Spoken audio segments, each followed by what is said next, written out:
교회를 다니는 성도라면 당연히 내가 다니는 교회가 좋은 교회 되기를 바라는 마음이 있을 겁니다. 교회만 생각하면 막 답답하고 분노가 차오르고 화가 나고 그러면 어떡하겠습니까? 신앙생활 참 힘들게 하는 거죠. 어쩌면 그게 가장 불행한 인생을 사는 게 아닐까 싶어요. 근데 반대로 교회만 생각하면 막 마음이 설레이고, 딴 생각하다가도 교회만 생각하면 입가에 미소가 지어지고 머금어지고, 또 교회만 생각하면 마음이 따뜻해지고. 여러분들은 전자입니까? 후자입니까? 정말 교회를 생각할 때 마음이 설레십니까? 여기 설레는 마음으로 오셨나요? 진심이길 바랄 뿐입니다. 정말 그렇죠. 내가 다니는 교회가 좋은 교회였으면 좋겠죠. 누구한테나 떳떳하게 이야기할 수 있는 교회, 나 김포에 있는 이러이러한 교회에 다닌다 라고 떳떳하게 자랑스럽게, 또 내가 다니는 교회를 담임하는 목사님 너무나 좋으신 분이다 라고 칭찬해 줄 수 있는 그런 교회를 다닌다면 그거보다 더 복된 인생은 없지 않을까 하는 생각도 해보게 됩니다. 근데 여러분, 그런 교회는 하늘에서 뚝 떨어지는 게 아니잖아요. 우리가 만들어가는 겁니다. 같이 함께 동역함으로 만들어가야 한다는 거죠. 우리가 지난주부터 본 이 누가복음 17장에서 예수님은 제자들에게 제자 공동체, 다시 말하면 교회 공동체에게 있어야 할 4가지 태도에 대해서 말씀하셨어요. 지난주는 1절부터 4절까지의 말씀만 봤죠. 거기 2가지 내용, 주제에 대해서 우리가 확인했는데, 그리스도인들이 교회 생활할 때 가져야 할 2가지 태도, 1절부터 4절까지 있었었는데 뭐였습니까? 그럴 줄 알았어요. 감사해요. 자꾸 까먹어 주셔서. 그래야 제가 또 하죠. 했던 걸 또 하고. 2가지 뭐라 그랬죠? 첫 번째, 실족하게 하지 말라. 그리고 또 하나는 용서하라. 이제 오늘 본문에서 나머지 2가지를 이야기하려고 합니다. 오늘 본문은 제자들이 예수님께 믿음을 달라라고 구하는 것으로부터 시작이 되는데, 5절 보십시오. 사도들이 주께 여짜오되 우리에게 믿음을 더하소서. 특별히 여기 사도들이라, 제자들이라라고 하는 표현을 안 쓰고 사도들이라고 했는데, 누가복음에서 누가가 의도적으로 제자들이라고 할 때에는 12제자를 포함해서, 예수님의 12명의 제자 있지 않습니까? 12제자를 포함해서 예수님을 믿고 따르는 나머지 모든 제자들을 망라하는 표현입니다. 그런데 특별히 사도들이라고 했을 때에는 제자 그룹 중에서도 누구만 지칭하는 표현일까요? 12제자. 12제자만 표현하는 지칭이 바로 사도들이라고 하는 표현이거든요. 그러니까 지금 사도들은 제자들 중에서도 아주 핵심 멤버들입니다. 우리 식구로 말하면 중직자 중에 중직자라고 할 수 있죠. 이들이 바로 믿음을 더해달라라고 예수님께 구하고 있는데, 아마도 교회를 세우는 일에 자신들이 핵심 멤버니까 더 큰 책임감을 느꼈을 것으로 보입니다. 자신들부터 잘해야 한다라고 하는 부담을, 그런 생각을 가졌기 때문에 우리에게 믿음을 더해 주십시오라고 부탁을 한 거죠. 시편 133편 1절 3절 말씀에 보면 이런 말씀이 있습니다. 보라, 형제가 연합하여 동거함이 어찌 그리 선하고 아름다운고, 머리에 있는 보배로운 기름이 수염 곧 아론의 수염에서 흘러서 그의 옷깃까지 내림 같고, 헐몬에 있으리 시온의 산들에 내림 같도다. 거기서 여호와께서 복을 명령하셨나니 곧 영생이로다. 시편 133편은 이게 전부예요. 1절부터 3절까지밖에 없거든요. 핵심은 단 하나, 교회 공동체의 연합과 아름다운 모습을 이야기하는 겁니다. 특징적인 이미지가 하나 있죠. 뭔가가 위에서 아래로 자꾸 흘러가죠. 기름이 아론의 머리에 있다가 수염을 타고 옷 가장자리까지 흘러내려간다. 그래서 위에서부터 흘러내려온 기름이 전체를 성별, 다시 말하면 거룩해 한다 라고 하는 위에서부터 아래로 흘러내림. 그리고 또 하나의 표현은 뭡니까? 헐몬에 있으리, 즉 헐몬산에서 녹은 이슬이 남쪽의 시온의 산들, 남유다 땅의 시온의 산들에 내려서 그 모든 산들을 생명력 있고 풍성하게 한다라고 하는 것. 그러니까 교회는 위로부터 하나님의 은혜가 부어져서 어쩌면 중직자들로부터 부어져서 그 중직자들을 통해서 은혜가 흘러내려 가장자리까지 전체가 다 은혜와 복의 수혜자들이 되는 것 아닐까. 이런 이미지를 이 그림으로 그린 것이 아닐까 생각을 해요. 아닌 게 아니라 여러분, 우리가 예수를 믿게 되는 것도 하나님으로부터 다이렉트로 부름받는 건 아니거든요.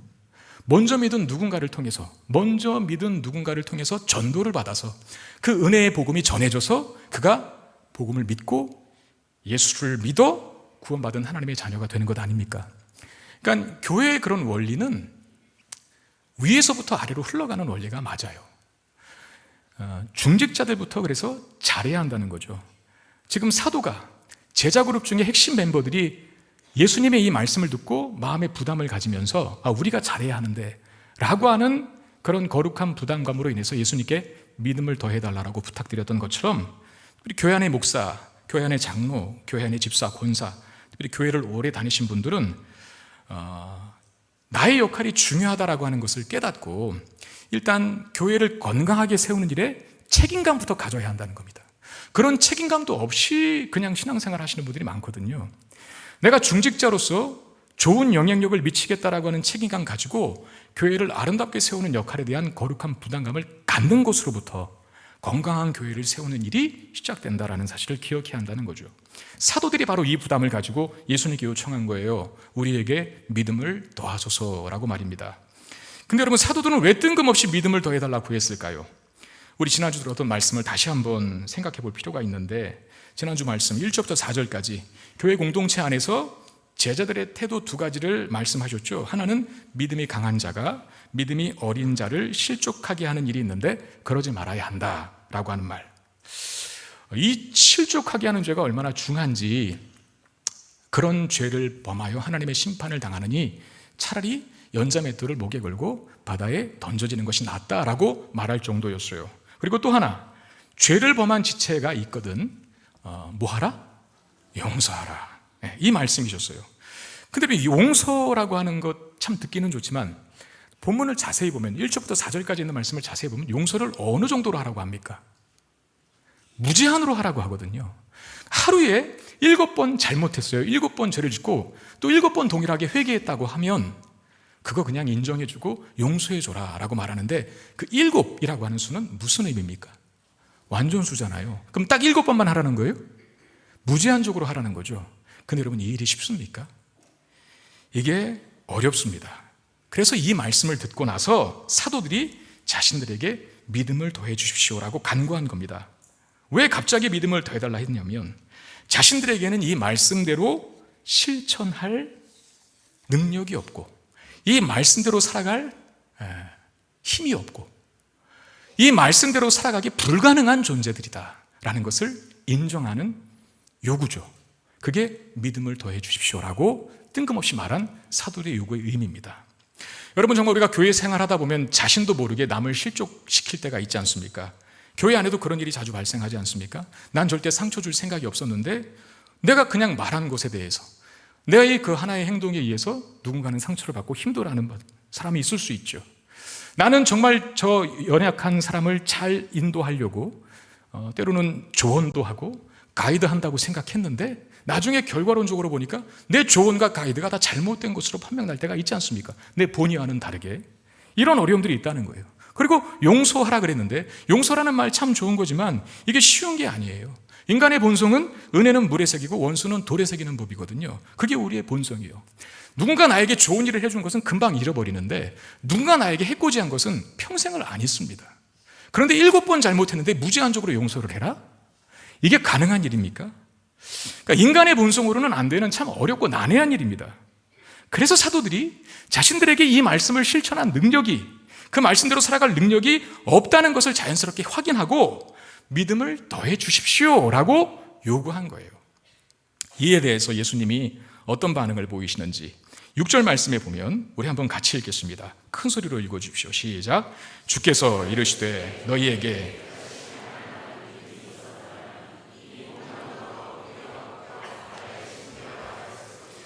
그것이 너희에게 순종하였으리라.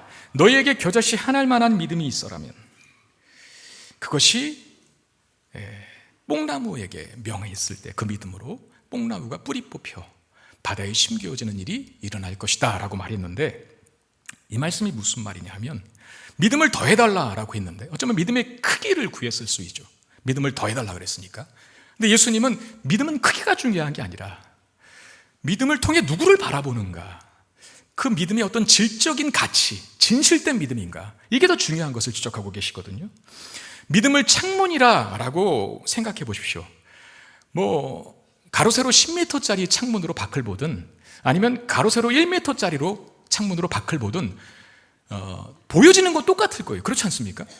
큰 10m짜리 창문으로 밖을 보는 것과 조금 더 작은, 훨씬 작은 1m짜리 창문으로 밖을 보는 것, 창문의 크고 작음이 중요한 게 아니라 창문을 통해서 뭔가를 바라보는, 그 바라보는 대상이 중요한 것처럼 믿음이 큰 믿음이든 작은 믿음이든 그 믿음 자체가 중요한 게 아니라 그 믿음이 하나님을 향해 있는가, 이게 중요하다라고 말씀하시는 것이죠. 그러니까 겨자씨만한 작은 믿음일지라도 그 믿음으로 하나님을 바라봤을 때 어떤 일이 일어난다라고 말합니까? 뽕나무에게 뿌리가 뽑히라고 명령하면 뿌리가 뽑히는 일이 일어난다라고 말씀하십니다. 제가 주석에 보니까 이 뽕나무가 흑뽕나무래요. 번식력이 굉장히 강한 나무랍니다. 그리고 뿌리를 뻗칠 때 아주 넓고 깊게 뻗는답니다. 웬만한 태풍에도 쓰러지지 않는 나무가 이 흑뽕나무라고 하는데, 그 흑뽕나무가 뿌리채 뽑힌다라는 것은 어쩌면 불가능한 일이다라는 것을 비유적으로 말할 때 쓰는 표현이라 그래요. 그러니까 뽕나무가 뿌리채 뽑히는 일이 일어난다는 것은 믿음이 불가능한 일도 가능케 한다라고 하는 뜻이죠. 우리가 멀리 가지 않아도 누가복음 8장에서 보았던 내용인데, 정말 믿음이 작은 믿음일지라도 그 믿음의 진실된, 즉 믿음의 창문으로 하나님을 의지하고 바라봤을 때 불가능한 일이 가능케 되는 역사가 많이 있었죠. 그 중에 누가복음 8장에 어떤 일이 일어섰습니까? 회당장 야이로의 죽은 딸이 살아나는, 기억하십니까? 예수님께서 그 집까지 가는 동안에 회당장 야이로에게 계속해서 강조한 말씀 뭡니까? 믿기만 해라, 믿기만 해라, 믿기만 해라. 사실 회당장 야이로에게는 큰 믿음이 없었어요. 그럼에도 불구하고 진실된 믿음은 있었어요. 그러니 예수님을 청했죠. 그 작은 믿음이 죽은 딸을 살아나게 만드는 역사를 일으키는 통로가 되었다는 것. 또 하나는 그 뽕나무가 바다에 심기라 하면 바다에 심겨지는, 이해할 수 없는 일이 일어난다라고 말씀합니다. 여러분, 나무가 어떻게 바다에 심깁니까? 바다에 심길 수 없잖아요. 이해할 수 없는 일이죠. 그런데 믿음으로, 하나님을 의지하고 믿음으로 그 일을 행하면 그런 일들이 일어난대요. 우리는 누가복음 9장에서 이미 봤어요. 그런 이해할 수 없는 일이 일어나는 걸. 그 대표적인 사건이 어떤 사건이었습니까? 오병이어죠. 보리떡 5개와 물고기 2마리로 5,000명이 먹고, 그것도 배불리, 그리고 12바구니나 남게 거두는 역사를 보았습니다. 이게 이해할 수 없는 일이 일어난 거죠. 여러분, 이게 다 바로 믿음이 하나님을 향해 있을 때 나타나는 일들입니다. 믿음이 크든 작든 그거보다 더 중요한 것은 그 믿음의 창문을 통해서 누구를 바라보는가, 누구를 의지하는가, 거기에 따라서 불가능이 가능케 되고 이해하지 못할 일들이 일어날 수 있다라고 말씀하시는 겁니다. 며칠 전에 제가 친구 목사님 만났는데 오랜만에 만나서 오랜 시간, 한 3시간인가를 이야기했던 것 같아요.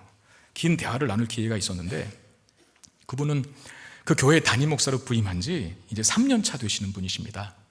저에게 한 3시간을 이야기하시는데, 저희 집사람 또 그 목사님 부부 만났거든요.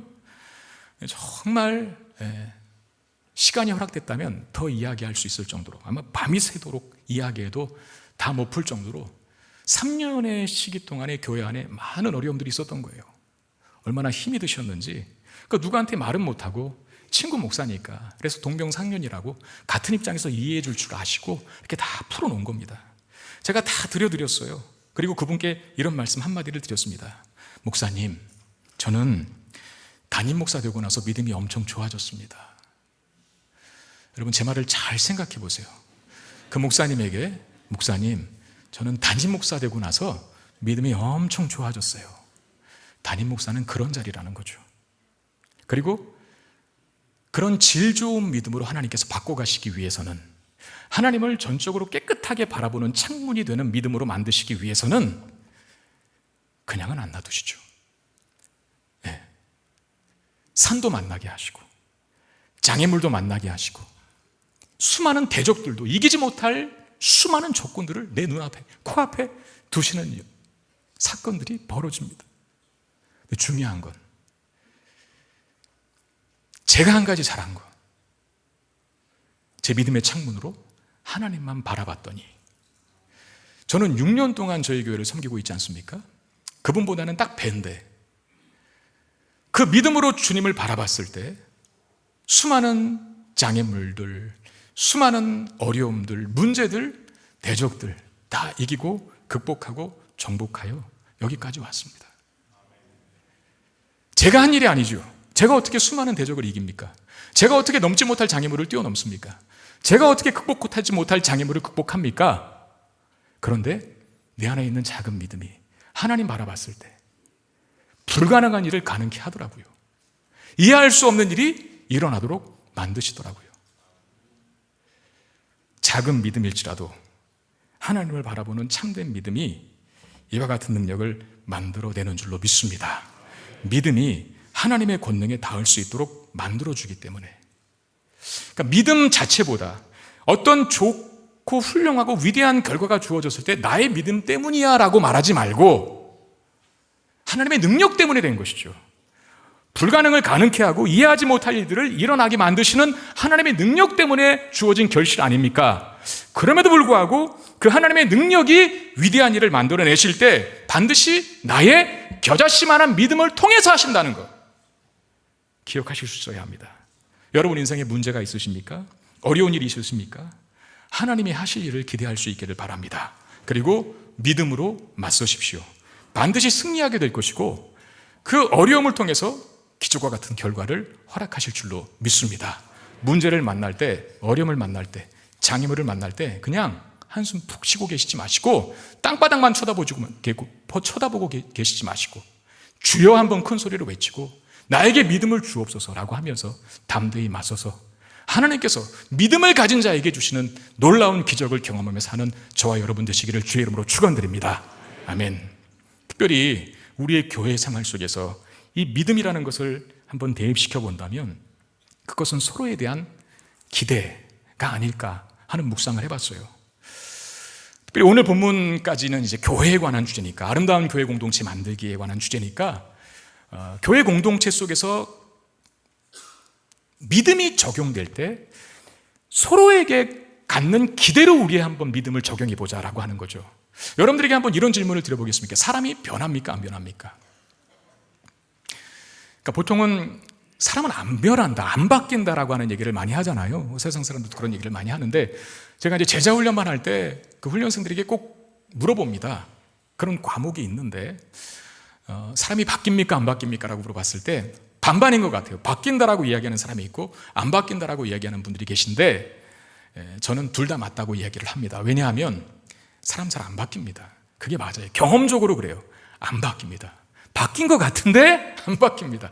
어느 순간 보면 똑같아져 있어요. 그런데 또 사람은 바뀌기도 하거든요. 근데 바뀐다라고 했을 때 조건이 하나 있어요. 어떤 조건일까요? 은혜가 들어가야 바뀝니다. 네, 은혜가. 근데 그 은혜가 또 떨어지면 얘 본성이 나오죠. 자꾸 도루묵돼요. 교회 공동체 안에서는 믿음으로 서로를 바라볼 때 하나님의 은혜가 저 사람을 변화시킬 것이다, 새롭게 할 것이다 라고 하는 기대로 대해야 한다는 거죠. 그러면 어쩌면 7번 범죄하고 또 회개하고 왔다고 용서를 구하는 사람에게 어떻게 용서해 줄 수 있을까라고 하는 이 용서의 난해함이 훨씬 더 간단해질 수 있는 답을 얻게 돼요. 여러분, 용서가 필요한 어떤 성도가 있다고 가정해 봅시다. 만약에 그를 용서해야 할 공동체가 그 용서받아야 할 사람이 변하지 않고 계속 그 자리에 머문다는 생각을 버리지 않는다면 그 공동체는 범죄한 자를 용서하지 않을 겁니다. 왜? 그냥 그 자리일 거니까. 그런데 하나님께서 그를 반드시 변화시키고 새롭게 하실 것이라고 하는 믿음을 갖고 대하면 용서하기가 훨씬 편해지죠. 로마서 8장 29절 30절에 이런 말씀이 있습니다. 우리 한번 같이 읽겠습니다. 시작. 하나님이 미리 아신 자들을 또한 그 아들의 형상을 본받게 하기 위하여 미리 정하셨으니 이는 그로 많은 형제 중에서 맏아들이 되게 하려 하심이니라. 또 미리 정하신 그들을 또한 부르시고 부르신 그들을 또한 의롭다 하시고 의롭다 하신 그들을 또한 영어롭게 하셨느니라. 하나님이 미리 하신 자들을 또한 그 아들의 형상을 본받게 하기 위하여 라고 했어요. 아들의 형상을 본받게 하기 위하여. 미리 정한 자, 하나님께서 선택한 백성들이 구원받는 거 아닙니까? 미리 정한 자, 때가 되면 그를 부르신다. 구원의 자리로 부르신다. 그리고 부르신 자를 의롭다 하신다. 믿음으로 의인되게 만드시는 역사. 그리고 마지막에 영화롭게 하신다 그랬어요. 아들의 형상을 본받게 한다. 그 아들은 누굽니까? 예수 그리스도죠. 하나님께서 구원하신 하나님의 백성, 하나님의 자녀들은 반드시 변화되게 되어 있는데 누구를 닮게 변화되게 되겠냐면 아들 예수 그리스도를 닮게 그런 변화를 이루게 되어 있습니다. 지금 우리가 다 참된 믿음을 가져 구원받은 하나님의 자녀가 된 사람들이라고 한다면 우리는 다 그 변화되는 과정 속에 있는 사람들이에요. 그리고 마지막 날에는 우리의 변화가 완성될 것인데 그게 바로 영화롭게 할 것이다 라고 하는 말의 의미입니다. 그 영화로운 상태, 예수 믿는 누군가는 다 가야 될 자리고 그렇게 완전하게 완벽하게 변화된 자신을 확인할 때가 올 거거든요. 그 변화를 믿음으로 바라보아서 오늘 서로를 대하는 방식으로 삼으라는 거죠. 지금 내가 두 눈으로 보는 저 사람의 모습은 변함이 없고 변한 것이 하나도 없고 여전히 같은 모습이라 할지라도 예수님께서 그를 완전히 예수님 닮은 사람으로 바꿀 것에 대한 믿음과 기대를 가지고 오늘 그 사람을 바라볼 때 훨씬 용서하기가 쉽고 관용하기가 쉽고 품을 수 있게 된다는 것, 이 말씀입니다. 그런 믿음을 가지고 지체들을 대한다면 다르게 보일 것이고요, 그렇게 서로를 대하면 분명히 교회는 더욱 아름답게 바뀔 겁니다. 어제 저희 집사람이 13여전도 그리고 14여전도에 한 모임에 초대를 받아서 갔는데 저희 교회 13여전도회하고 14여전도회는 가장 나이가 어린 그런 여성 전도 회원들이 있는 전도회거든요. 근데 저희 아내를 왜 초대했냐면 이제 담임 목사의 아내니까, 사모니까, 소위 이제 왕사모 아닙니까? 왕사모. 어떻게 이제 남편을 내주었고 또 자녀를 양육했는지 저 사모님은 어떻게 저렇게 했을까? 그게 궁금해서 그 이야기를 좀 들어보려고 부른 것 같아요. 근데 예상 질문지를 먼저 이제 집사람에게 주고 이런 질문이 나올 수 있으니 미리 답을 준비해 주십시오라고 이렇게 보낸 것 같아요. 근데 저에게 하나의 질문을 얘기해 주더라고요. 어떤 질문이 있었냐면 이런 질문이 있었어요. 그 여러 가지 질문 중에 사모님은 목사님이 늘 최고라고 하신다는데 저는 제 남편의 칭찬거리를 찾는 것이 불수능보다도 어렵습니다. 여러분, 불수능이 무슨 말인지 아세요? 젊은 여전도의 회원들이라 표현도 통통 튀는데 수능 아시죠? 수능. 그 수능이 가장 어렵게 나오는 걸 불수능이라고 하는데, 불수능. 근데 남편 칭찬거리를 찾는 게 불수능보다 어렵대요.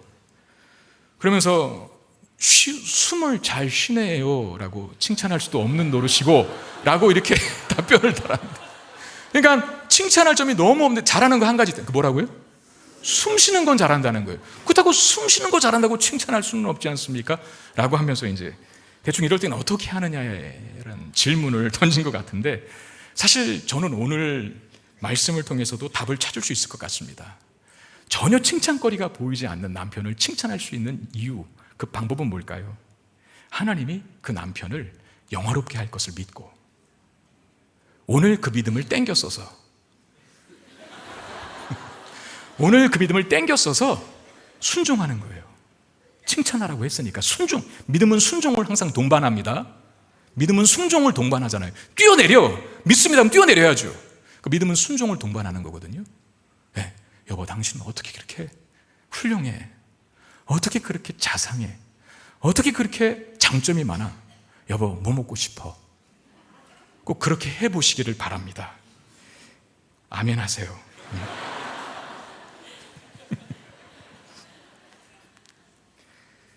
그게 진실된 믿음이죠. 그리고 하나님 반드시 그 믿음대로 역사하실 줄 믿습니다. 그러니까 교회 안에서 성도들을 대할 때 그렇게 대하는 것뿐만 아니라 남편을 대할 때도, 아내들 대할 때도, 자녀를 대할 때도, 가정도 교회잖아요. 자녀들 보면 항상 우리 속 터지잖아요. 저거 커서 뭐가 될까? 저러고 있으면 안 될 텐데 막 여기까지 차오르는데 또 말하면 상처받을 것 같아서 참고 있고, 한두 번이 아니지 않습니까? 그때마다 영화롭게 하셨느니라, 이 말을 생각하세요. 나의 자녀도 하나님이 책임지실 거야. 반드시 아름답게 만드시고 가장 거룩한 존재로 변화시킬 거야 라고 하는 기대를 가지고 오늘 우리들의 자녀를 대한다면 욕이 아니라 칭찬이 나오게 될 줄로 믿습니다. 그러면 그 공동체가 얼마나 아름답게 바뀌겠어요. 이걸 요구한다는 거죠. 우리의 믿음이. 이제 예수님은 이어지는 대목에서 섬김에 대해서 말씀하시는데 7절 8절 말씀, 너희 중 누구에게 밭을 갈거나 양을 치거나 하는 종이 있어 밭에서 돌아오면 그더러 곧 와 앉아서 먹으라 말할 자가 있느냐? 도리어 그더러 내 먹을 것을 준비하고 띠를 띠고 내가 먹고 마시는 동안에 수종 들고 너는 그 후에 먹고 마시라 하지 않겠느냐라고 그랬어요. 여러분, 오늘날 이렇게 했다가는 어떻게 합니까? 당장 노동청에 고발당하겠죠. 근데 당시의 주인과 종의 관계 속에서의 문화는 이런 문화였다는 거죠. 종은 주인을 섬기는 걸 당연시 여기는, 그게 하나의 의무고 자신의 책임이었던 것. 그러니까 어느 정도로 의무와 책임감으로 주인을 대우했냐면 밭에서 밭일하고 또 양치고, 집에 들어오면 쉬어야 되는데 주인 밥상 차려야 돼요. 밥상 차려주고, 그리고 밥상 차리면 자기도 밥 먹어야 되는데 주인이 밥 다 드실 때까지 수종 들고, 그리고 주인이 이제 먹어 그러면 먹어야 하는, 예수님께서 이 문화를 인용하시면서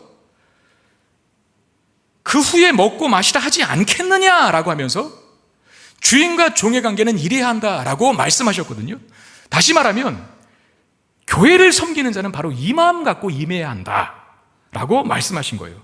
근데 이게 약간 뜬금없는 이야기가, 어떤 믿음의 영향력, 제대로 하나님을 바라보는 믿음을 가지면 나무를 뽑을 수도 있고 그 뽑은 나무를 바다에 심을 수도 있다라고 하는 이 거창한 얘기를 하신 다음에 갑자기 주인과 종에 대한 이야기, 종은 주인에게 충성을 다하고 칭찬받을 기대하지 말아야 한다라고 하는 말씀을 하신 이유는 무엇 때문일까요? 이게 관계가 있어요. 왜 관계가 있냐면, 여러분, 정말 질 좋은 믿음을 가지고 진짜 뽕나무를 뿌리 뽑았어. 그리고 뿌리 뽑은 나무가 바다에 심겨졌어. 그 일을 믿음을 가지고 한 사람이 갖게 되는 오류가 있다면 그게 뭘까요? 자기 자랑입니다. 자기 자랑. 이래서 많은 사람들이 교주되는 거예요. 이래서 많은 사람들이 이단 되는 거예요. 이래서 많은 사람들이 사꾼목자 되는 거예요. 자기가 하나님 되려고 하거든요. 이럴 가능성을 염두에 두고 이 말씀을 하시는 거예요. 지금 이 말씀은 특별히 아까 사도들이 우리에게 믿음을 더해 주십시오라, 그 사도들이 누구라 그랬습니까? 교회 공동체 핵심 코어 멤버들이, 핵심 멤버들이라 그랬잖아요. 이 사람들이 놀라운 일들을 하거든요. 사도행전 보세요. 예수님 떠나간 다음에, 예수님 승천하신 다음에 교회 공동체가, 특별히 사도들이 얼마나 놀랍고 위대한 일을 하는 줄 아세요? 죽은 사람도 살려요. 베드로 같은 사람은 하나님이 하셨던 일을, 예수님이 하셨던 일을 그들이 해요. 믿음으로. 근데 믿음은 누가 한 겁니까? 사실은 믿음은 창문이라 그랬잖아요. 보는 대상이 중요하고, 믿음은 하나님의 능력을 닿게 만드는 통로일 뿐이지 사실상 하나님이 일하신 거예요.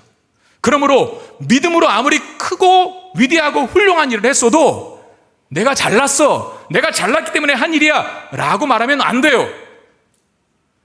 하나님이 하신 일이야 라고 하나님께 영광을 돌려야 되지. 근데 인간이 죄성이 있어서 이 믿음을 가지고 나온 결과를 자기의 위치를 격상시키는 대로 사용하려고 하는 오류를 범한다는 겁니다. 종은 종이지 주인이 아닌데 자꾸 주인의 자리에 앉으려고 하게 된다는 거죠. 종이 할 일을 다 해놓고 그 입에서 나와야 할 유일한 말은 뭐라고 합니까? 10절 우리 한번 같이 읽겠습니다. 마음에 새기시는 마음으로 하겠습니다. 시작. 이와 같이 너희도 명령받은 것을 다 행한 후에 이르기를 우리는 무익한 종이라 우리의 하여야 할 일을 한 것뿐이라 할지니라. 무슨 말이라도 해놓고 나는 무익한 종입니다. 이 말뿐입니다. 교회를 옮기시는 분들이 계십니다. 우리 교회도 새로 등록하시는 분들 중에 80% 이상이 교회를 옮기시는 경우입니다. 교회 옮길 수 있습니다. 옮겨도 됩니다. 옮기는 게 죄가 아닙니다. 어쩌면 옮기는 게 더 나을 수도 있습니다. 때로 이사로 인해서, 때로 직장으로 인해서, 때로 은혜를 못 받아서, 때로 교회가 아닌 공동체가 되어버려서 등등. 근데 대부분 다 겸손하게 옮긴 교회에서 이제 하나하나 처음부터 신앙생활을 다시 시작하는 마음으로 하시는 분들이 많거든요. 그런데 가끔씩, 아주 가끔씩 자신이 이전 교회에서 어떻게 섬겼는지를 마치 업적을 나열하듯이 말씀을 하시는 분들이 계십니다. 자신의 훌륭함을 자꾸 자랑하셔요.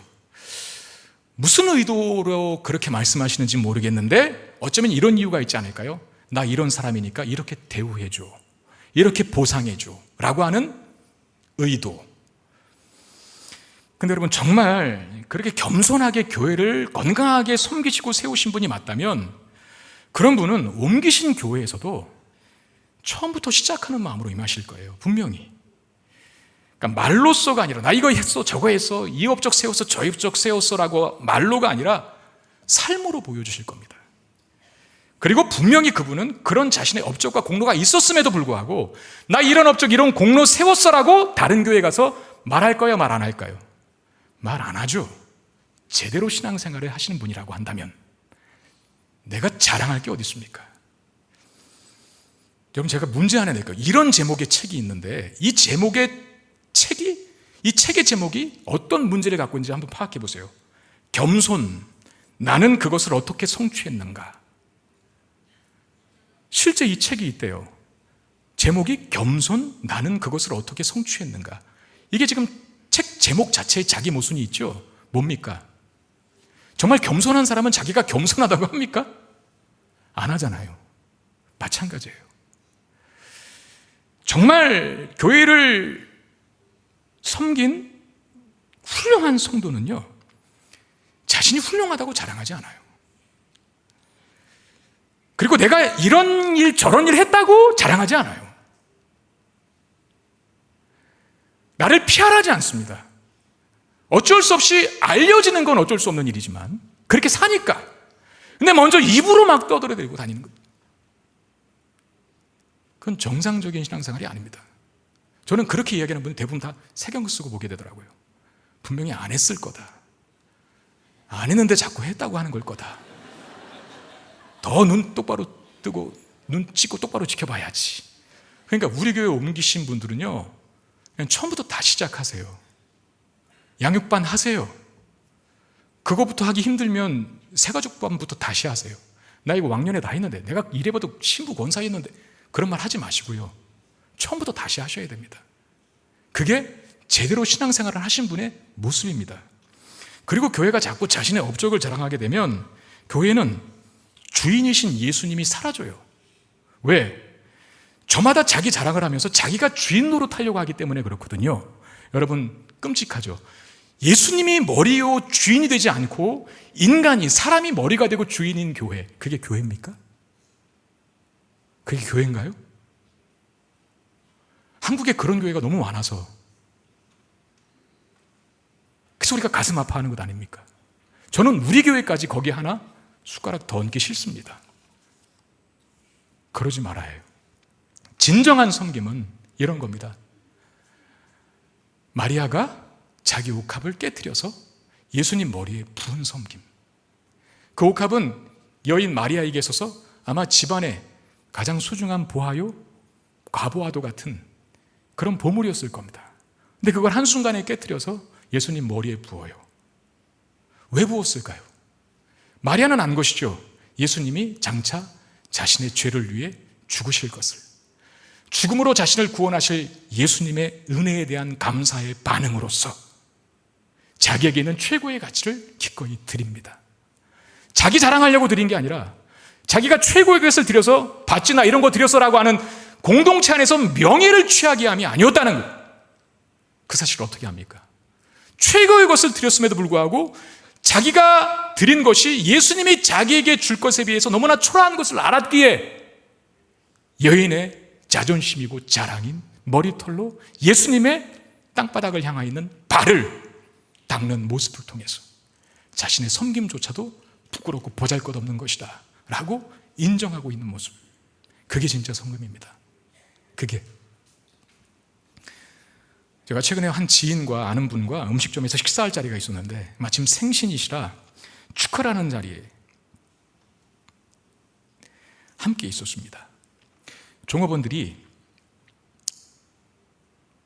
생일에 대한 서비스가 있다고 해요. 그래서 음식을 더 주고 아마 아르바이트생들인 것 같았습니다. 아주 어리게 보이는, 앳돼 보이는 여성 3명이 간단한 축하 노래를 꽃갈콘 쓰고 이렇게 하는 거예요. 얼마나 기분 좋으시겠어요, 생일 맞으신 분이. 그래서 기분이 좋아서 그냥 지갑을 꺼내셔서 팁을 막 꺼내주려고 했더니 그 종업원들이 거절하는 거예요. 처음에는 의례적으로 거절할 수 있잖아요. 아니에요, 당연히 했을 일. 아닙니다, 괜찮습니다, 이렇게 할 수 있는데 정말 진심으로 거절을 하더라고요. 저는 그런 생각을 했습니다. 진짜 종이 맞다. 저런 종업원을 두고 있는 주인장은 행복한 사람임이 분명하다. 종은 그래야 합니다. 가끔씩 우리는 뭐 해놓고 하나님 앞에 팁 주세요, 안 주면 화내고, 그러니까 하나님과 자꾸 거래를 하려고 할 때가 많아요. 내가 이렇게 하면, 이번에 국내 단계 선교회에 가면 취직시켜 주셔야 합니다 라든가 승진시켜 주셔야 합니다, 나머지 모든 문제를 책임져 주셔야 합니다 라고 하면서 하나님을 의도치 않게 채무자로 만들어 보여요. 빚진 자로, 하나님을 자기에게. 아닙니다. 여러분, 우리의 모든 섬김은 하나님 나에게 이거 해 주십시오 라고 하는 어떤 보상과 대가를 바라는 것이 아니라 나에게 베풀어 주신 은혜에 감사하사 하는 감사의 반응으로서 해야 하는 섬김이 되어야 합니다. 그랬을 때 하나님이 팁도 주시는 것이죠. 그 지인께서 결국은 팁을 집어주셨어요. 하나님도 마찬가지 아닐까요? 우리가 복을 바라고 뭔가 대가를 바라고 헌신하는 것 하나님 원하시지 않아요. 그런데 나는 무익한 종입니다. 옷값을 깨뜨린 마리아처럼 최고의 것을 드리고도 부끄러워 자신을 숨기고 있는 그 여인과도 같은 섬김을 하는 성도들에게 저는 복을 주실 거라고 믿어요. 하나님 그런 분이거든요. 이 순서와 이 동기와 목적이 바뀌면 안 됩니다. 받은 은혜에 감사하는 마음으로 하는 섬김, 최고의 것을 드려도 나는 무익한 종입니다라는 고백을 담은 섬김, 그 섬김이 교회를 아름답게 세울 것입니다. 말씀 정리하겠습니다. 우리 한번 다시 기억합시다. 지난주까지 배운 것까지 합해서 교회 생활 속에서 성도들에게 있어야 할 4가지 태도, 자세. 첫 번째는 뭐라 그랬죠? 실족하게 하지 말자. 두 번째는 용서하자. 오늘 세 번째는 믿음으로 서로를 대하자. 영어롭게 하셨느니라 꼭 기억하시고요. 마지막 한 가지는 나는 무익한 종입니다라고 하는 진실된 섬김. 이 4가지가 우리 교회 성도들에게 있을 때 여러분들이 몸담고 있는 이 김포 성문교회는 더욱더 아름답고 건강한 공동체로 세워지게 될 것입니다. 그 아름답고 건강한 공동체에서 신앙생활하는 복을 누릴 수 있는 저와 여러분 되시기를 주의 이름으로 축원드립니다. 말씀 기억하며 찬양합시다. 하나님 나에게 이렇게 살 수 있는 능력을, 힘을 허락하여 주시옵소서. 우리 그 마음으로 찬양하겠습니다.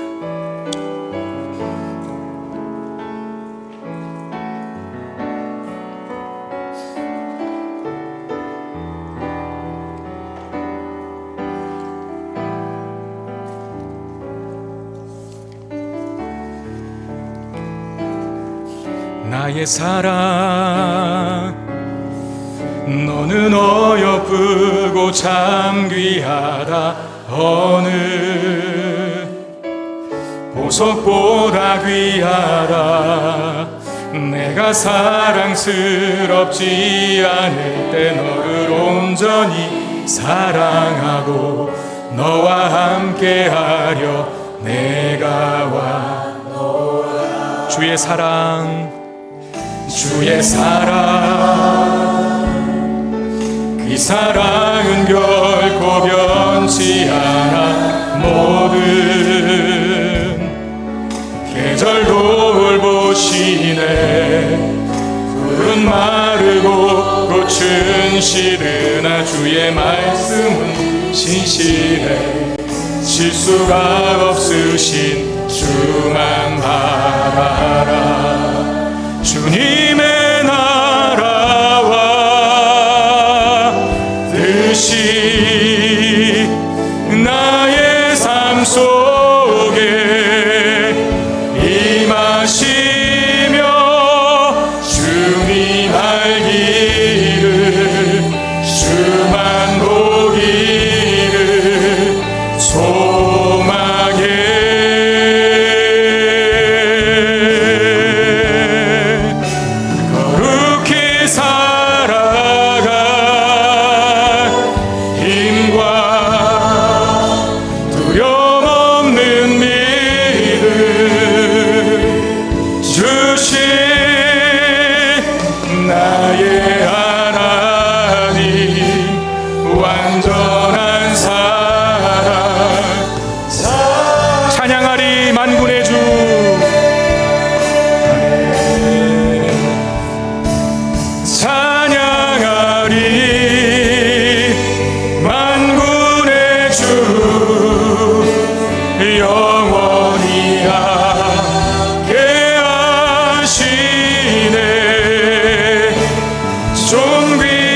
임하신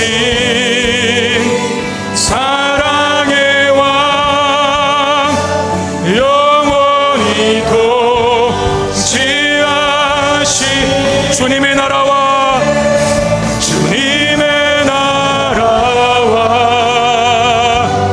뜻이 나의 삶 속에 임하시네. 나의 삶 속에 임하신 주님 알기를 주만 보기를 소망해.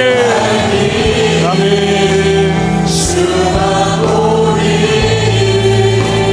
소망해. 거룩히 살아갈 힘과 거룩히 살아갈 두려움 없는 믿음 주실 두려움 없는 믿음 주실 나의 하나님 완전한 사랑 사랑해.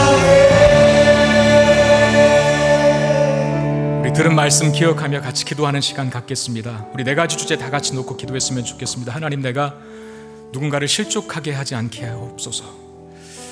범죄한 자를 용서할 수 있는 넉넉하고 관용한 마음 갖게 하여 주시고, 누구를 대하든 그를 영화롭게 완성시키실 하나님을 바라보며 그 사람을 기대하는 마음으로 믿음으로 대할 수 있게 하시고, 섬기되 내 자랑으로 섬기지 않고 내 업적과 내 공로로 자랑하지 않고 나는 무익한 종입니다, 그 섬김 있게 하여 주옵소서. 그리하여서 우리 교회 공동체가 이 시대의 어둠 가운데 빛이 되게 하시고 하나님 마음을 시원케 해드리고 흡족해 하는 교회로 세워지게 하여 주옵소서.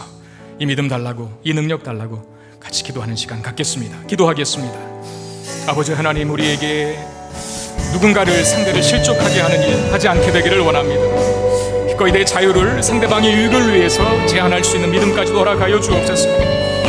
하나님의 피로 값주고 사신 교회를 아름답고 존귀하게 여길 수 있는 우리의 마음 되기를 원합니다.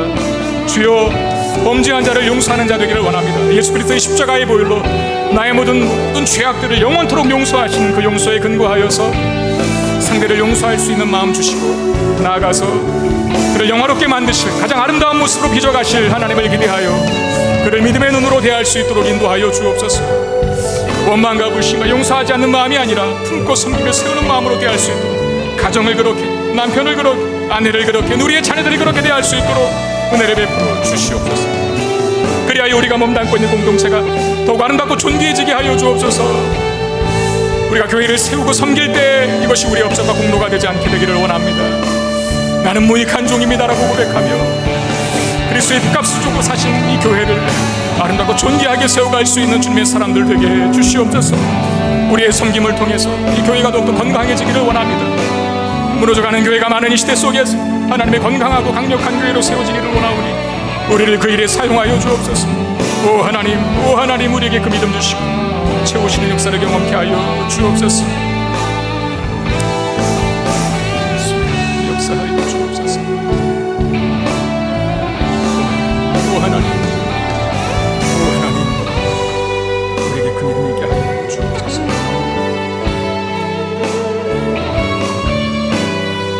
오 주님, 우리의 간절한 기도에 풍성한 응답을 허락하여 주옵소서. 주님 믿습니다.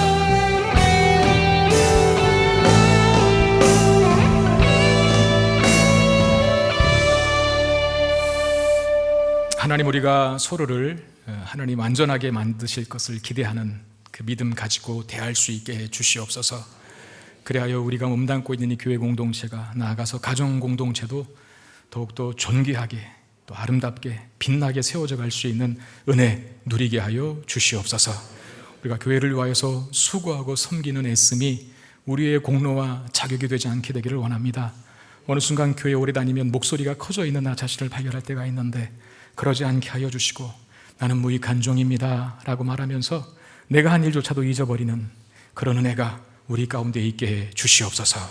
그런 사람들이, 그런 성도들이 모인 건강한 공동체 세워갈 수 있는 우리 김포 성문교회가 되게 해 주시옵소서.